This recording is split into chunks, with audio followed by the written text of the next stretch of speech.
ಸದನ ನೋಡೋದಕ್ಕೆ ಮುಖ್ಯಮಂತ್ರಿ ಸಿದ್ದರಾಮಯ್ಯ ಬಂದಿದ್ದಾರೆ, ಅವ್ರನ್ನ ಮಾತಾಡ್ಸೋಣ. ಸರ್, ಕರ್ನಾಟಕದಲ್ಲಿ ಏಕೈಕ ಸಂಸತ್ ಸ್ಥಾನ ಇತ್ತು, ಆ ಒಂದು ಸಂಸದ ಸ್ಥಾನಕ್ಕೆ ಡಿ ಕೆ ಸುರೇಶ್ ಅವರು ಈ ಬಾರಿ ಗೆಲ್ಲಲ್ಲ. ಯಾಕಂತಂದರೆ ಡಾಕ್ಟರ್ ಬಂದಿದ್ದಾರೆ, ಅವರ ಹೃದಯ ನೋಡಿ ಜನ ಓಟ್ ಹಾಕ್ತಾರೆ ಅಂತ ಜನ ಚರ್ಚೆ ಮಾಡ್ತಿರುವಂಥದ್ದು.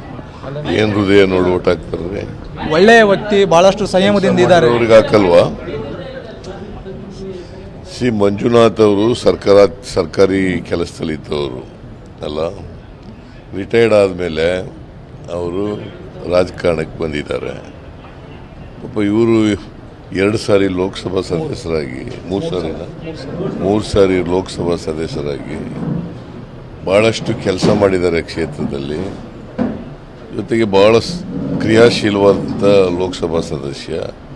ಪಾರ್ಲಿಮೆಂಟ್ ಹೊರಗಡೆ ಕ್ಷೇತ್ರದಲ್ಲಿ ಭಾಳ ಕ್ರಿಯಾಶೀಲವಾಗಿ ಕೆಲಸ ಮಾಡಿರ್ತಕ್ಕಂಥದ್ದು, ಜನಗಳ ಸಂಪರ್ಕ ಇಟ್ಕೊಂಡಿರ್ತಕ್ಕಂಥದ್ದು.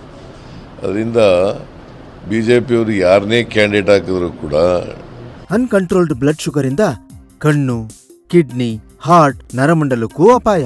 ಮಧುಮೇಹ ಎನ್ ಸಕ್ಕರೆ ನಿಯಂತ್ರಣದೊಂದಿಗೆ ನಿಮ್ಮ ಅಂಗಾಂಗಗಳ ಆರೋಗ್ಯನೂ ಕಾಪಾಡುತ್ತೆ. DK ಸುರೇಶ್ ಅವರು 100ಕ್ಕೆ 100 ಗೆಲ್ತಾರೆ. ಸರ್, ಕಳೆದ ಬಾರಿ JDS ಜೊತೆಗಿತ್ತು, ಯಾಕಂತಂದ್ರೆ ಮೈತ್ರಿ ಪಕ್ಷ ಕೂಡ ಇತ್ತು ರಾಜ್ಯದಲ್ಲಿ.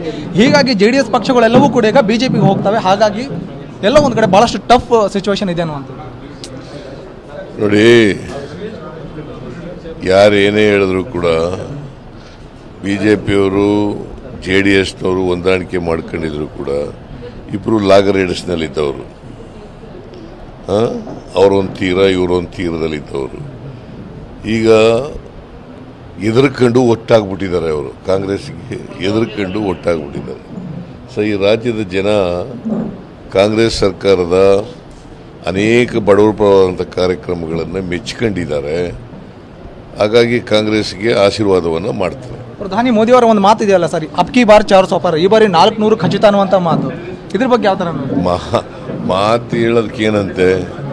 ಈಗ 28 ಗೆದ್ಬಿಡ್ತೀವಿ ಅಂತಾರೆ. 28 ಗೆದ್ದಾರ? 26 ಗೆದ್ದಿದ್ದಾರಲ್ಲ.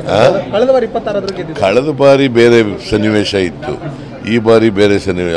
ಕಳೆದ ಬಾರಿ ನಮ್ಮ ಸರ್ಕಾರ ಇತ್ತಾ? ಈ ಸಾರಿ ನಮ್ಮ ಸರ್ಕಾರ ಇದೆ. ಇದು ಮುಖ್ಯಮಂತ್ರಿಗಳ ಜಾರಿ ಮಾಡಿದ್ದೀವಿ. ಇದು ಮುಖ್ಯಮಂತ್ರಿಗಳ ಮಾತು. ಕ್ಯಾಮ್ರಾ ಪರ್ಸನ್ ಸಂದೀಪ್ ಜೊತೆ ಸೈಯದ್ ನಿಜಾಮುದ್ದೀನ್, TV9 ರಾಮನಗರ.